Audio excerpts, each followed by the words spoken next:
Na unidade 1 do curso, unidade anterior, nós fizemos apresentações, digamos assim. Nós falamos do PIB, que é uma variável importante para a nossa discussão. Nós botamos alguns conceitos de crescimento econômico, alguns conceitos de flutuação e, finalmente, nós fizemos um painel das transformações da sociedade brasileira nesse pós-guerra, digamos assim. Então, é uma ideia de assim, quais são os elementos principais da história que vai ser contada nesse curso, quais são os principais conceitos envolvidos, o que nós devemos prestar atenção no que está acontecendo. Essa unidade, desenvolvimentismo, milagres, marchas forçadas e colapso, ela vai pegar o grande período de tempo do curso, talvez.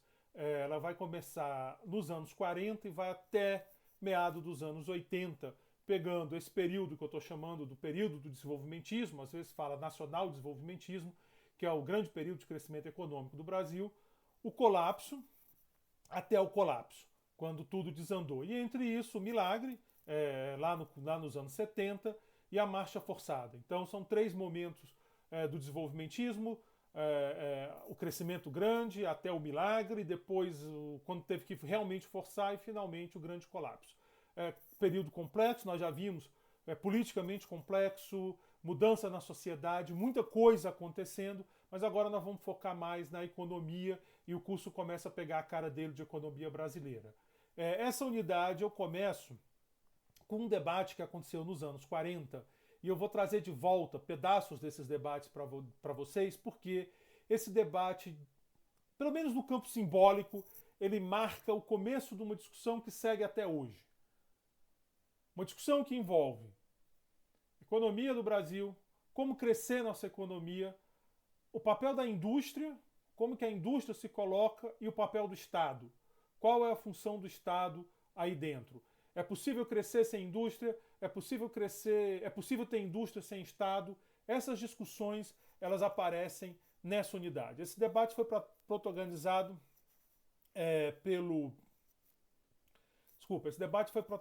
pelo Roberto Simonsen e o Eugênio Goudin. Não é o Mário Henrique Simons, que depois vai ser ministro lá no governos militares e um dos grandes economistas do Brasil. Roberto Simons é um empresário, está ali nas origens da Fiesp e do empresário industrial organizado brasileiro. Aí o Eugênio Goudin com uma pegada mais acadêmica. Eles vão protagonizar esse debate. Depois desse debate, nós vamos discutir um pouco o estruturalismo e o modelo de substituição de importação, que são os fundamentos, as ferramentas do desenvolvimentismo que marcaram essa época que nós vamos estudar. Então, essa subunidade eu estou chamando de fundamentos do nacional desenvolvimentismo. Depois nós vamos falar de Vargas, Dutra, Vargas de novo, a marcha para o progresso. Esse é um país, o país do futuro, o futuro é nosso. Aí vem Juscelino, 50 anos em 5, ninguém segura o Brasil, né? O Brasil é o crescimento, anos de ouro, Copacabana, tudo de bom acontecendo. Depois nós temos as crises, o golpe, um pouco do fim da esperança e a retomada da esperança, pelo menos na economia, com o milagre. Então o milagre econômico traz essa ideia, esse é um país que vai para frente, essa música dessa época, inclusive. Finalmente a marcha forçada, que é quando já não dava mais e estava indo de um jeito ou de outro, até o colapso. Então esse é o painel dessa unidade. Bom, vamos falar do debate, que o debate inaugura a discussão e nós vamos ver, claro, que essa discussão ela fica mais refinada, ela ganha elementos novos, ela vai se rebuscando com o tempo, mas alguns elementos que estão aqui você vai encontrar no jornal de ontem. Não sei quando você está vendo esse vídeo, mas você vai encontrar o jornal de ontem, ou pelo menos na semana passada, referências a questões que estão aqui. Não as questões idênticas, mas a essas questões. Tem 2 livros que eu vou usar de referência para fazer essas aulas. Depois eu coloco para vocês lá lá no Teams, na nossa equipe do Teams, onde está nosso curso. Um chama A Controvérsia do Planejamento na Economia Brasileira, um livro editado pelo IPEA. O outro é Desenvolvimento, o debate pioneiro de 44 45, também do IPEA. E não se assustem com 44 45, não era a época da internet, onde o cara escrevia, o outro respondia, o cara escrevia, você xingava todo mundo e ia embora.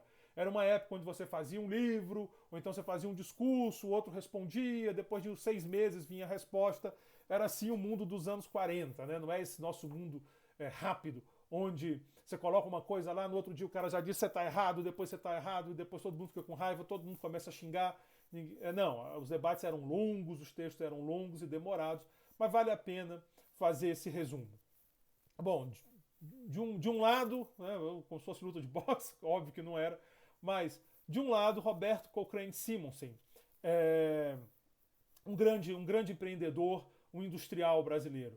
Ele tem lá a grande empresa dele, Companhia Construtora de Santos. Ele criou o Serviço Nacional de Aprendizado Industrial, o SENAI, que está aí até hoje.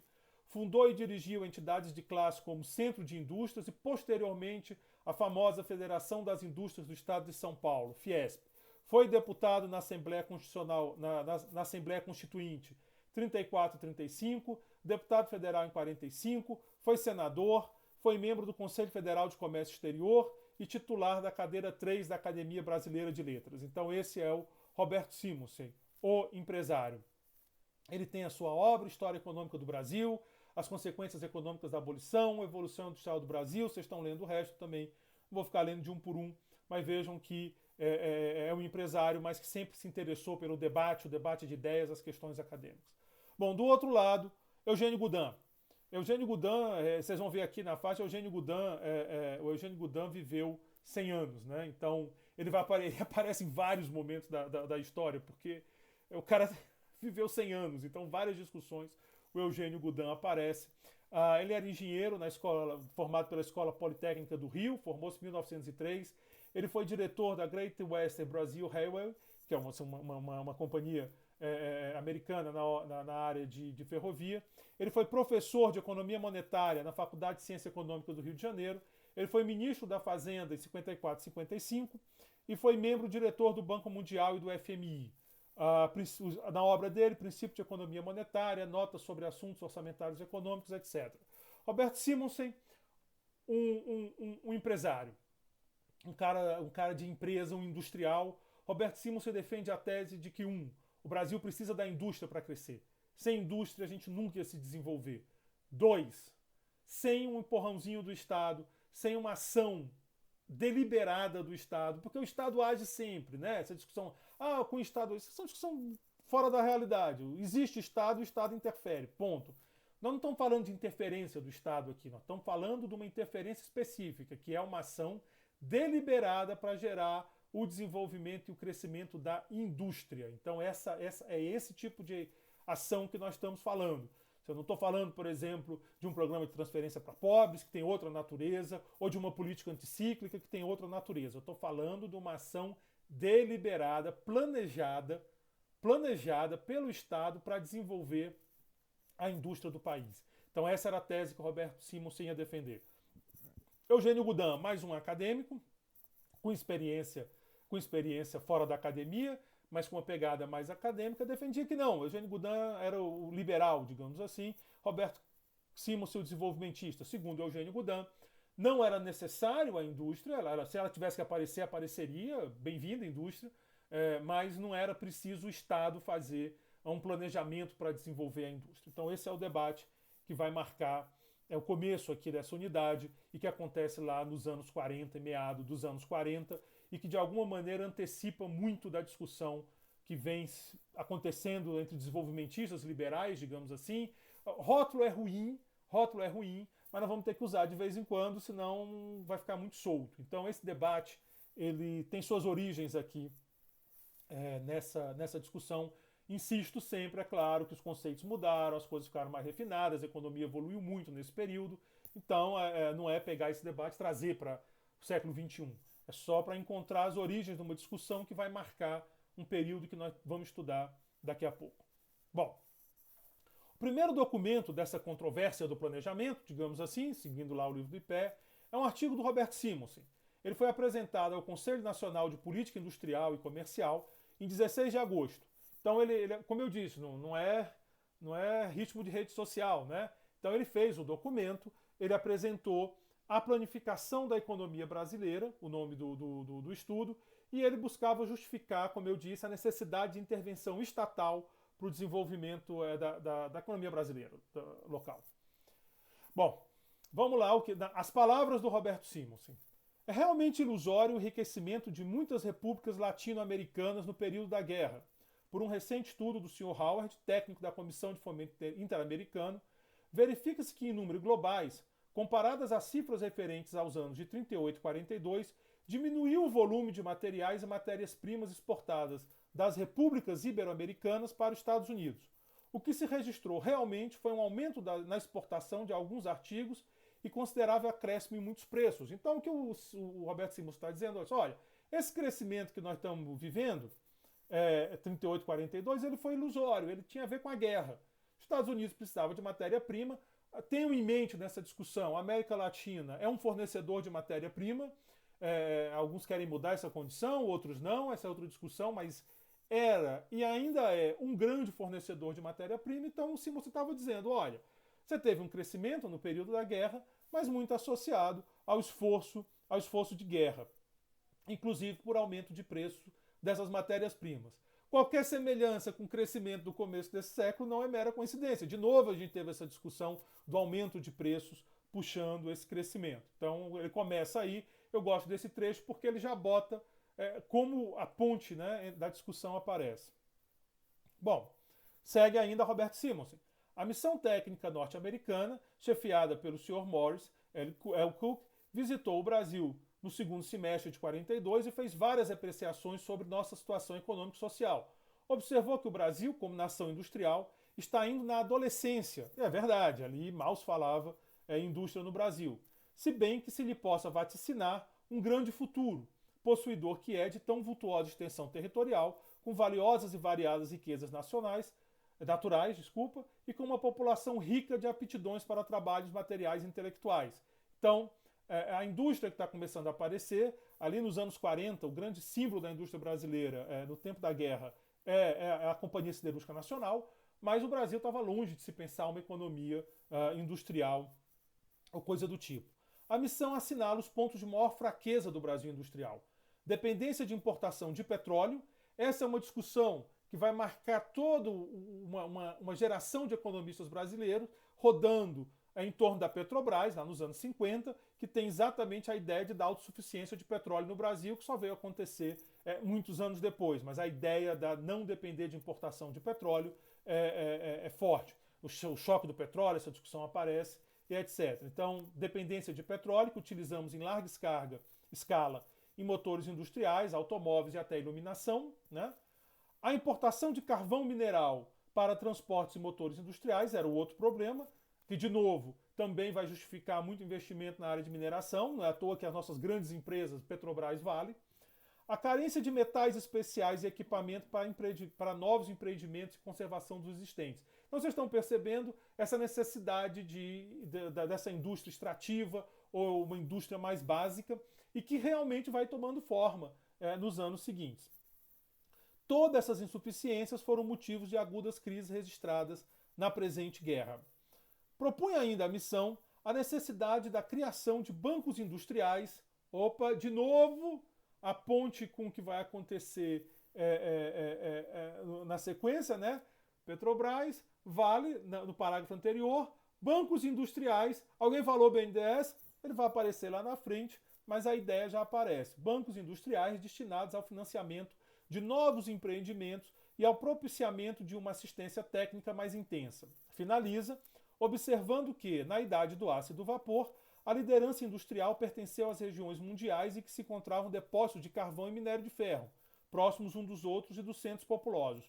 Como o Brasil não ocorre essa circunstância, nós estamos falando isso dos anos 40, os processos econômicos dominantes nos últimos 100 anos dificilmente permitiriam as soluções de seus problemas de transportes. A prevalecer em processos do século XIX, o desenvolvimento industrial do país teria que ser limitado. Então vai mostrando a necessidade de mudança em processos. Bom, relatando no Conselho Federal de Comércio Exterior, em setembro de 37, os resultados do inquérito efetuado por ordem do senhor presidente da República em torno das possibilidades da expansão industrial do Brasil, declarei, pondo em relevo o baixo índice de consumo médio do brasileiro. É outra preocupação que vai aparecer o tempo todo, o mercado interno, a necessidade de consumo no Brasil. Então, como hoje, esse índice era, no mínimo, 25 vezes menor que o norte-americano. Então, consumo aqui muito menor que o dos Estados Unidos, a necessidade do mercado interno aparecendo. Diz ele, nesse relato de 37, que ele está citando agora nesse relato que nos interessa. Tendo em apreço as condições especialíssimas do país, com vastas zonas ainda na fase da economia de consumo, e, considerando os índices das regiões mais prósperas, verificamos que se faz mister, isso é anos 40, tá, gente? Então verificamos que se faz mister, pelo menos triplicar o nosso consumo, para que se alcance um teor médio de vida compatível com a dignidade do homem, na sugestiva expressão de nossa Carta Constitucional. Então, os elementos do discurso de intervenção já estão sendo colocados. O petróleo, os minerais, mas eu vou dar mais foco no petróleo, Petrobras, Vale, o financiamento da indústria, BNDES, e esse problema de gerar o mercado interno, essa questão de gerar o mercado interno que aparece o tempo todo. Isso tudo já o Roberto Gudin falando lá nos anos 40. Considerando que se observa, presentemente, na República Argentina, e lembre que naquela época a Argentina era uma referência boa, todo mundo queria ser Argentina, então na Argentina, no Canadá, em outras regiões de maior progresso material que o Brasil, então a Argentina estava comparada ao Canadá. E ainda, o que se sucede nas regiões mais adiantadas do país, levando-se em conta o custo de vida, a necessidade da formação de capitais e as novas condições criadas pela guerra, não é exagerado concluir que necessitaríamos, assim, de uma renda nacional cerca de 4 vezes mais elevada do que a atual, ou seja, 160 bilhões de cruzeiros. Esse número aí é da época. Não se pode, infelizmente, transpor de chofre uma diferença tão vultosa. Petróleo, ferro e carvão, financiamento, mercado interno, é preciso crescer.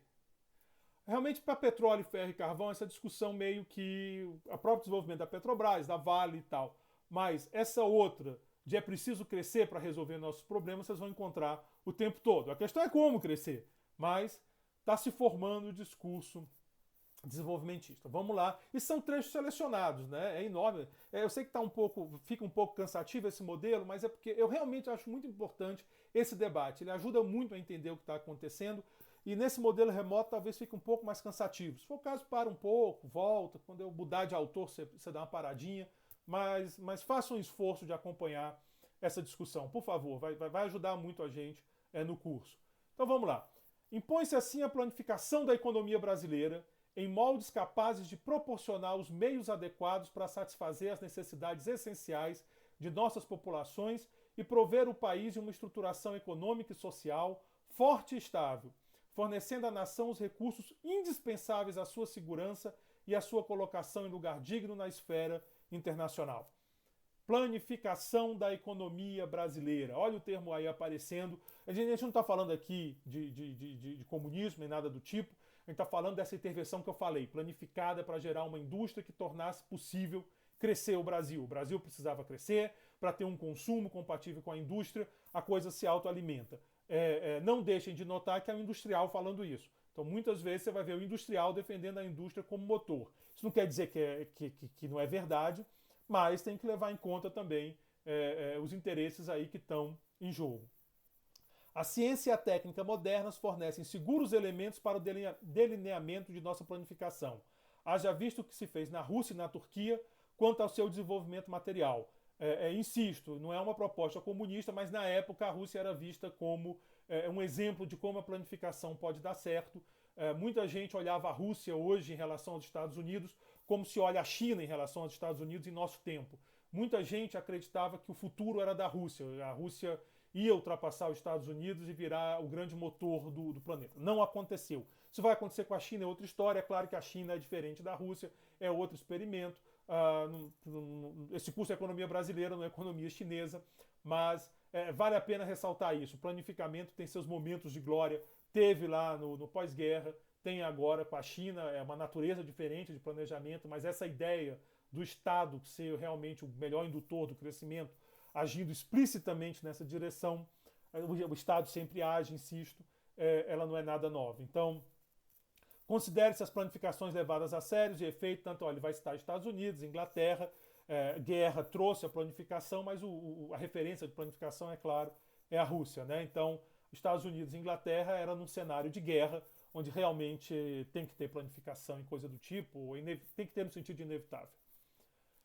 Bom, os anais do primeiro Congresso Brasileiro de Economia, então agora o Roberto Simonsen fala da academia, e as conclusões ali votadas, oferece os inequívocos depoimentos das classes produtoras sobre seus elevados desígnios de colaborar para o progresso do país. Então, é aquela ideia das classes produtoras, você lembra? É o fundador da Fiesp falando, que vai colaborar para o país. Não é diferente do discurso usado para defender o BNDES na década retrasada, por exemplo. Na década passada. A parte nuclear de um programa dessa natureza, visando a elevação da renda a um nível suficiente para entender os imperativos da nacionalidade, sempre muito forte o nacionalismo, né? Tem que ser constituída pela industrialização. Então, a ideia de que a indústria é central nesse processo, bem clara aqui. Essa industrialização não se separa, porém, da intensificação e do aperfeiçoamento da produção agrícola, a que ela é visceralmente vinculada. Até porque assim, o Brasil sempre vai ter uma agricultura, o Brasil tem essa vocação.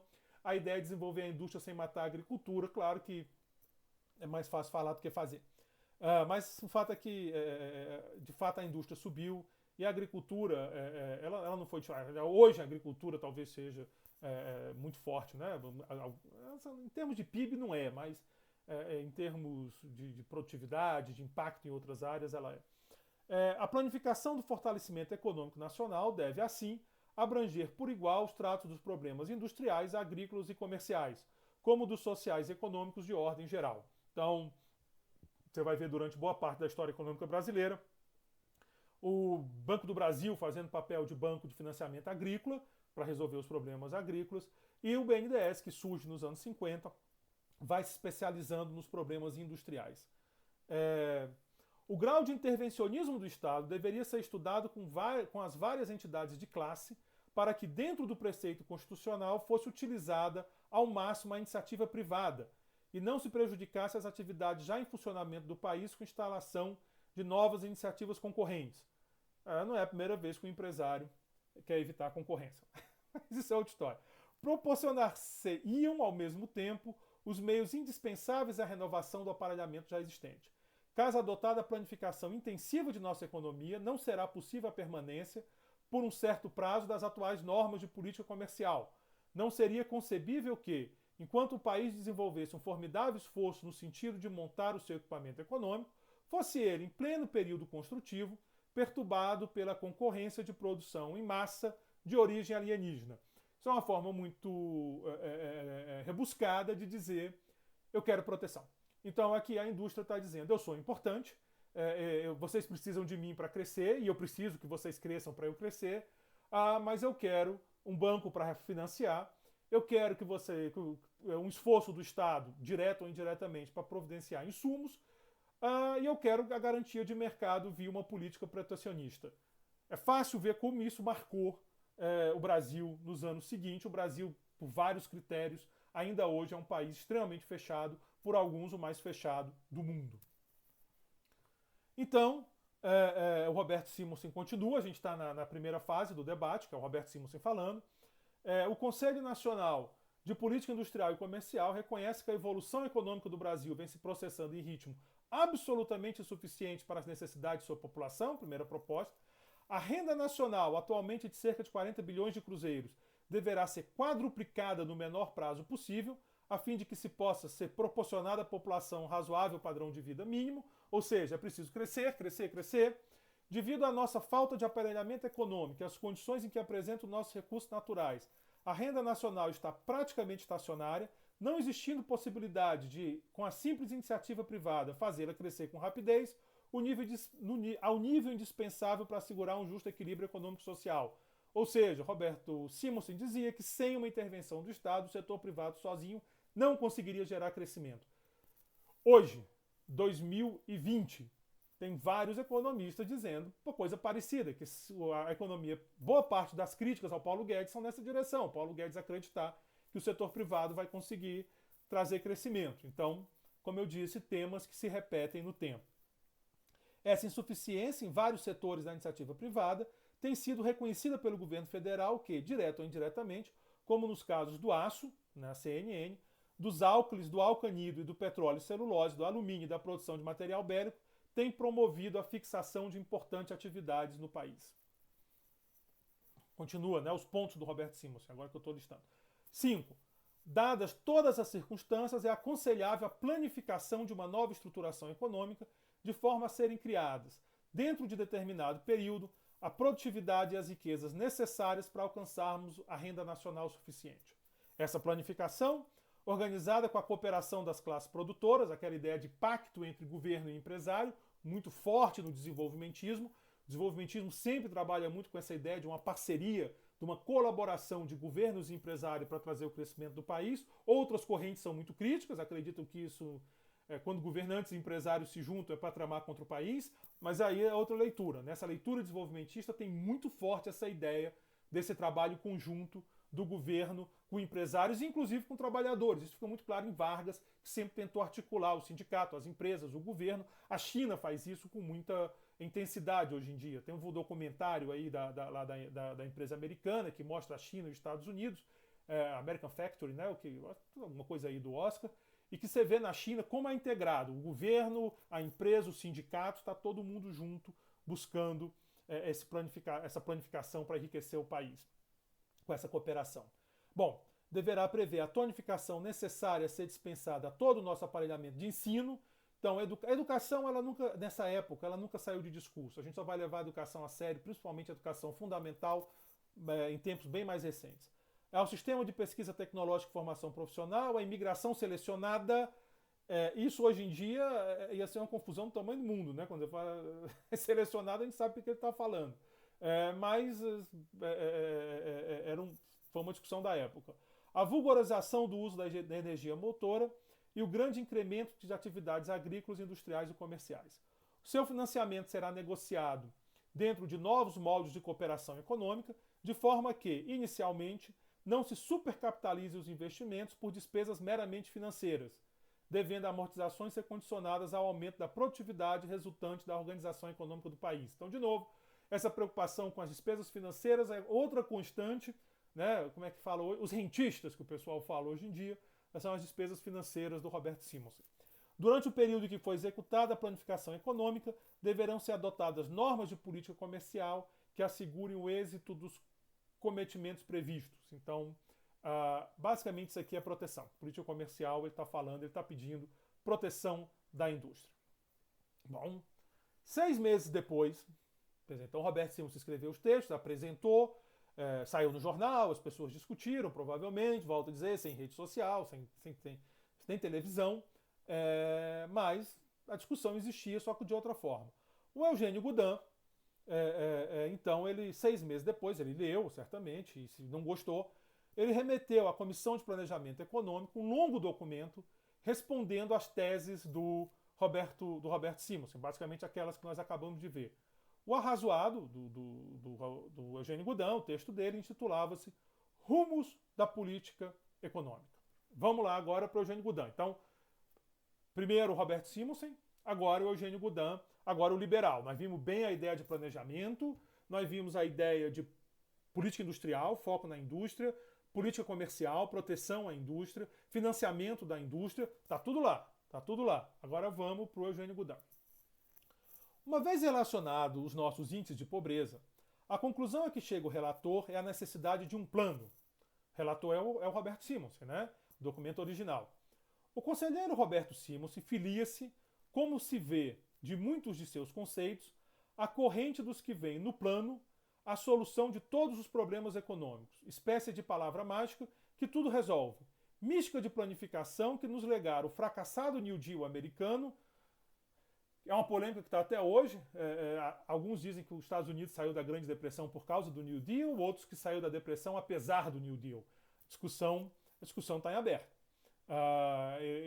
Épocas ele fica mais bem visto, épocas não tão bem visto, é criticado. Mas estamos lá, o Eugênio Goudin começou a cutucar, né? Hoje em dia a gente vai falar, a trollar o Roberto Simonsen. Então vamos lá, o fracassado New Deal americano, as economias corporativistas da Itália e de Portugal, e aqui a economia da Itália, assim, há uma referência ao fascismo, essa ideia de juntar as corporações e o governo para levar o crescimento do país, os planos quinquenais da Rússia, Onde, porém, a divergência deixa de ser, em parte, terminológica para atingir os fundamentos da política econômica, é quando o ilustre relator proclama a impossibilidade de acelerar a expansão da renda nacional com a simples iniciativa privada. O Eugênio Goudin não gostou, né, da frase. A insuficiência dessa iniciativa privada reconhecida pelo governo federal, entre aspas, citando Roberto Simons, e a necessidade de uma grande operação financeira de governo a governo, citando de novo. Chegando a tratar a questão da capital, da interferência do Estado no campo da economia privada como simples matéria a ser combinada entre governo e entidades de classe. Então, aqui é o Eugênio Goudin apontando o que ele considera a leitura errada do Roberto Simons. Continuando com o Eugênio Goudin. A doutrina do laissez-faire, o famoso deixar passar, a doutrina liberal, a cujo impacto rapidamente ruiu o sistema mercantilista, baseava-se no princípio de que a riqueza da nação é a integral da riqueza de seus cidadãos. Opa, desculpa aqui, mal minha. De que o indivíduo, guiado pelo interesse próprio, procura empregar seu trabalho e seu capital do modo mais proveitoso para a sua economia e, portanto, de que o meio mais rápido e mais seguro para enriquecer a nação é o de deixar aos indivíduos plena liberdade de ação econômica. A doutrina do laissez-faire era, portanto, em princípio, a negação do plano. E aqui o Eugênio Goudin bota na mesa agora a dele. Óbvio, o termo desenvolvimentista dá a ideia que desenvolvimentista quer crescimento. E aí, por contraposição, pode parecer que os críticos, os liberais, não querem. Não é verdade. Ambos querem crescimento. Só que os liberais, como diz aqui o Eugênio Goudin, acreditam que a melhor maneira de levar o desenvolvimento é deixar as pessoas agirem de acordo com seus interesses e fazendo as coisas que elas acham que devem fazer. Essa é o que ele está chamando a doutrina do laissez-faire, que ruiu a lógica mercantilista. Seguindo agora Eugênio Goudin. Até 1914, a economia liberal conduziu a humanidade por essa rota de constante aumento de bem-estar e de elevação do padrão de vida das populações. Dentro de seus padrões se abordavam e resolviam os novos problemas à medida que eles surgiam. A Guerra de 14 abalou profundamente os alicerces dessa estrutura, desorganizando ou destruindo os sistemas monetários de grandes e pequenas nações até atingir a libra esterlina e o dólar, deslocando a liderança econômica e política das mãos experimentadas da Inglaterra para as mãos vigorosas, mas ainda experientes dos Estados Unidos. Então aqui uma crítica aos Estados Unidos, né, ainda inexperiente, está falando nos anos 40, hoje é diferente, criando a desordem política e econômica em toda a Europa Central e Oriental, de cujos caos nasceram as revoluções sociais, primeiro na Rússia, depois na Itália e da Alemanha. Reparem aqui,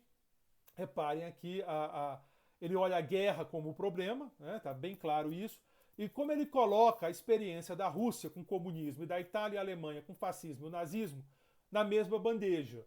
Não é exatamente dizer que são iguais, não são, inclusive tanto o fascismo, o nazismo, eles não apenas não são marxistas, como eles têm uma crítica muito dura ao marxismo, o comunismo é de inspiração marxista, então não são iguais, mas para uma leitura, que é uma leitura de outros autores, Hayek, que é um economista importante, prêmio Nobel, que influencia o Goudin, a chamada escola austríaca, né? Mais Mises, até pela idade aqui, mas ele também diz isso, ele bota na mesmo lado, que são o lado das revoluções sociais, do planejamento e do totalitarismo.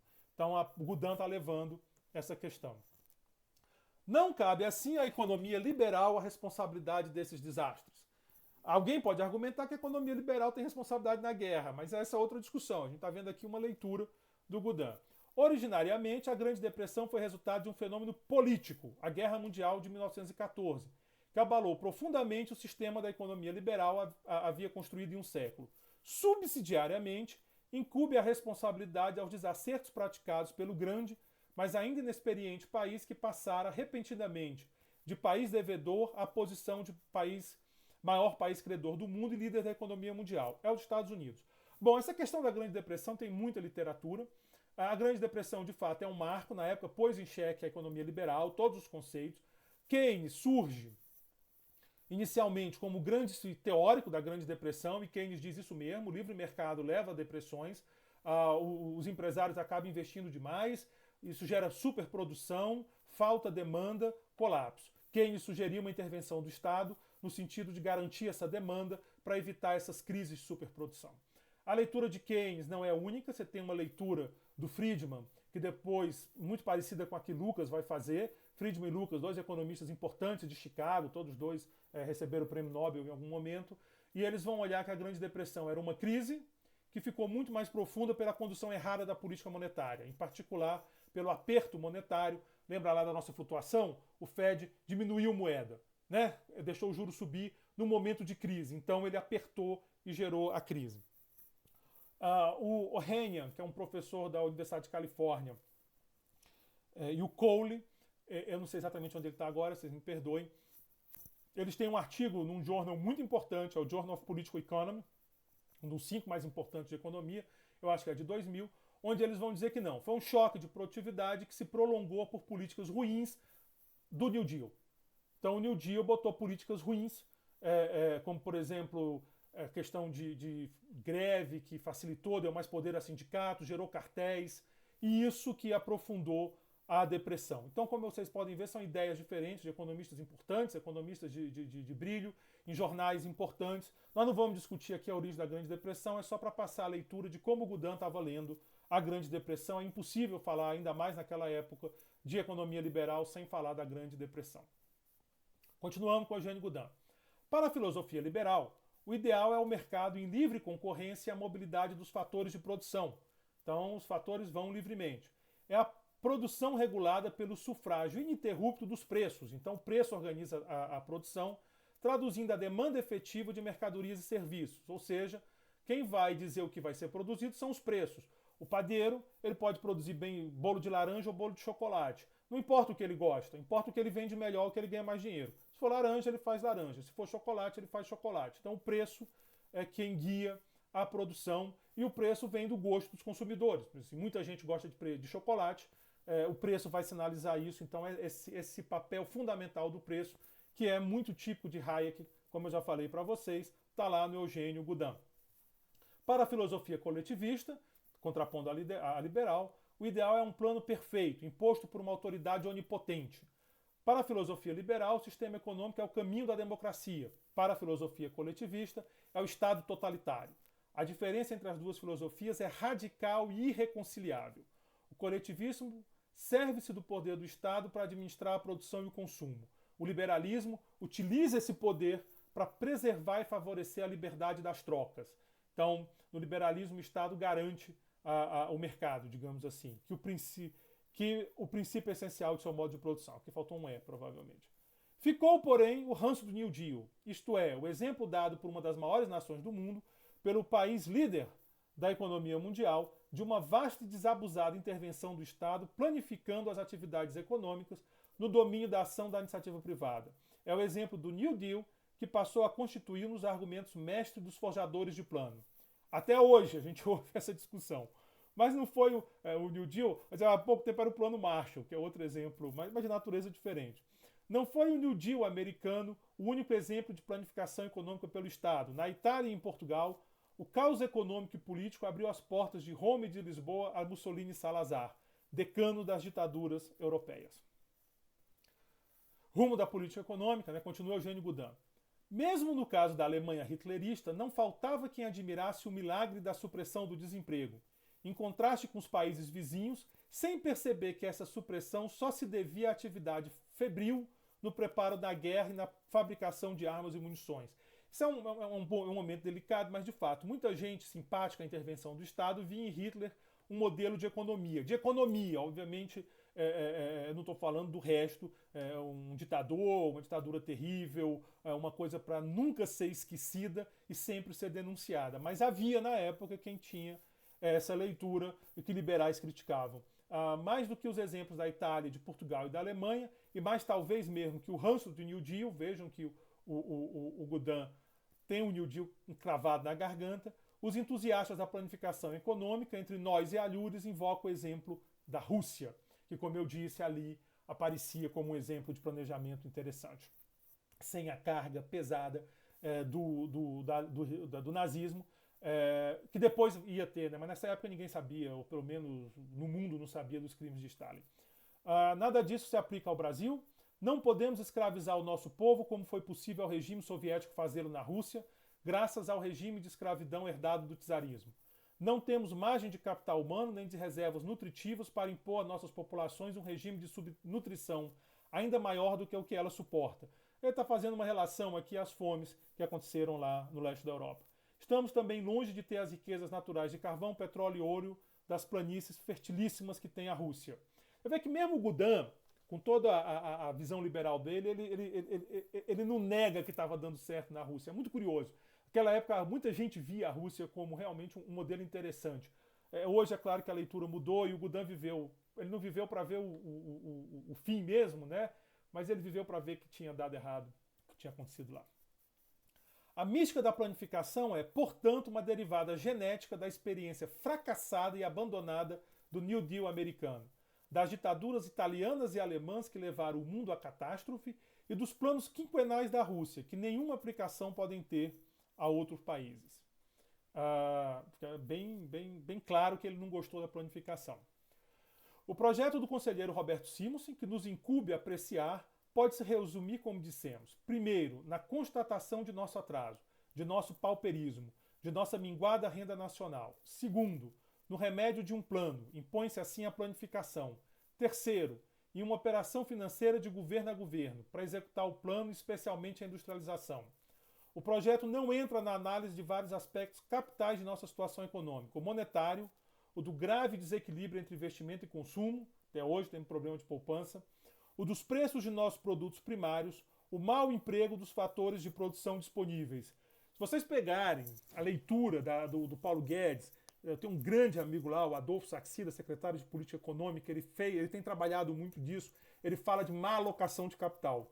É basicamente o mau emprego dos fatores de produção que o Gudin falava. Então vocês vejam que, apesar das diferenças, tem pontos em comuns. São os graves erros aí cometidos, agravados pelas restrições nacionalistas e estúpidas à imigração.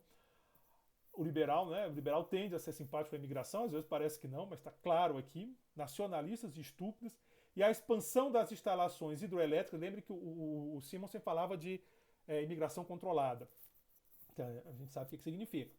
E a expansão das instalações hidroelétricas, como pela ausência de ensino técnico eficiente, então também havia essa necessidade de ensino, da leitura do Gudin, que responde pela triste situação econômica em que nos encontramos. Plano é a grande panaceia de nosso tempo, escreveu Robbins. Planificar, escreve von Mises, é o remédio milagroso de nossos dias. A citação a Mises não vou deixar passar batida não, tá? Mises é a origem lá dos austríacos, que na internet, da briga e tal, o Gudin estava lendo Mises nos anos 40. Então, quem primeiro a ler Mises foi eu. Foi nada, o Gudin já falava disso nos anos 40. Então, voltando para o Mises, é o remédio milagroso de nossos dias. O prestígio da palavra é tão grande que sua simples menção é considerada como solução para todos os problemas econômicos. O plano passa a ter o sentido de um mito soreliano, no que diz seu autor. Se nos colocamos no terreno dos mitos, tornamo-nos imunes contra qualquer espécie de refutação crítica. Então está bem claro a reclamação do Gudin, a crítica do Gudin ao planejamento. Segue Gudin. Mas a mística do plano não é só o produto da metafísica mais ou menos manicômica desses sociólogos, entre aspas. Eles apenas suprem o palavreado da nebulosa ideológica. Mas cá embaixo, bem junto à Terra, há vários grupos sociais e econômicos para os quais a mística do plano pode constituir precioso instrumento para a vitória de suas doutrinas políticas ou de seus interesses econômicos. Então aqui já começa. Isso é uma acusação típica de liberal, de que o plano, na realidade, desfaça interesses políticos e econômicos, que muitas vezes andam junto. São, primeiro, socialistas comunistas. Aí vocês podem dizer, liberal tem mania de comunista desde criancinha. Não deixa de ser verdade. Os socialistas comunistas, partidários da supressão da propriedade privada, dos meios de produção, que vem no plano, formulado e dirigido pelo Estado, um excelente instrumento que de fato para a invasão pelo Estado do campo da economia e da iniciativa privada e, portanto, para o caminho da socialização. Aqui muito perto das ideias de Hayek num livro importante chamado O Caminho da Servidão. Muito perto, mas muito perto mesmo. Segundo, a burocracia que, no regime do plano, passa a enfeixar nas mãos uma soma considerável de poderes e talvez de proventos na direção da economia. Então, a esquerda, né, ele está chamando de socialistas comunistas, a burocracia, last but not least, os chamados interesses reacionários, que veem, e com razão, no plano um excelente instrumento de eliminação da liberdade de concorrência e de consolidação sob a haste governamental das situações adquiridas, de que são a expressão estereotipada com sacrifício do consumidor à tirania dos produtores. Eu adoraria ter escrito essa última frase, sacrifício do consumidor à tirania dos produtores, porque, estritamente falando, quando você protege uma indústria, o consumidor paga a conta. Quando você subsidia fortemente alguém, esse subsídio vem do pagador de imposto, que também é do consumidor. Então é uma expressão muito forte que mostra que o planificação, esse lado socialista comunista, bom, foi o Gudin que falou. A questão da burocracia é óbvia, a burocracia se fortalece, ganha dinheiro com isso, ganha poder, e óbvio os interesses empresariais, que o plano é uma excelente maneira de impedir concorrência, impedir a entrada de novas empresas e impedir a competição externa. Segue o Gudin. Desenvolvendo seu pensamento no Congresso das Indústrias de São Paulo, disse o ilustre autor do projeto que o planejamento é uma técnica econômica e o intervencionismo uma técnica política, como se a técnica econômica de um plano organizado e financiado pelo Estado não fosse o melhor instrumento de técnica política. A relação entre política e economia é sempre muito forte no pensamento liberal. O conceito do conselheiro Simonsen é o primo irmão de Stuart Chase, ao propor um Estado maior industrial com poderes ditatoriais, podendo a democracia política substituir, contanto que as questões econômicas sejam excluídas de seu domínio. Então, crítica pesada. Essa relação da planificação com o totalitarismo é muito forte no pensamento liberal, principalmente nos anos 40, 50, com muito peso aí dos economistas da escola austríaca, como se fala. De acordo com o projeto, o governo tomaria a responsabilidade de uma grande operação financeira no exterior para conceder empréstimos às indústrias nacionais, projeto do Simonsen, sem prejudicar os interesses das existentes com instalações novas de novas iniciativas concorrentes. Então aqui está bem claro a provocação. Entre aspas, é o Simonsen, mostrando que, no fundo, o interesse do Simonsen, como líder industrial, é proteger a indústria instalada. Mostrando, ou pelo menos acusando, digamos assim, né? Mostrando é mais profundo. Seria assim a tutela definitiva do Estado sobre esses privilegiados interesses existentes. Né? Hoje a gente fala muito de interesses vested interest ou interesse de grupo, coisa parecida, que são, afinal, o que ainda nos resta de representativo na seara das atividades econômicas privadas, malgrado as repetidas incursões do governo por esse campo durante os últimos anos. Como conciliar essa política com a diretiva do professor Teotônio Monteiro de Barros, tão aplaudida no Congresso da Indústria de São Paulo, de que o Estado deve limitar-se a questões que superam o âmbito da atividade individual e que são de ordem pública, como defesa e segurança. É inconciliável e nisso o Gudin está certíssimo. Segue Gudin. A verdade é que temos caminhado assustadoramente no Brasil para o capitalismo de Estado. É o que dizem que tem na China hoje. É como eu disse, a discussão continua. O próprio projeto do Simonsen assinala a lista das indústrias já tuteladas pelo Estado: aço, álcalis, álcool, anido, petróleo, celulose, alumínio, etc. Depois, no futuro, apareceu a parte de telecomunicações, que ficou com o Estado muito tempo, foi privatizada, e outras importantes. Que Celeuma não levantaria nos Estados Unidos a ideia de uma encampação do Estado da United States Steel e da jazida de minério do Lago Superior, ou na Inglaterra a nacionalização da indústria do aço, do petróleo, do álcalis e etc. Ao contrário dos Estados Unidos e da Inglaterra, o Estado já tem no Brasil o controle da maioria da rede ferroviária, quase toda a navegação mercante.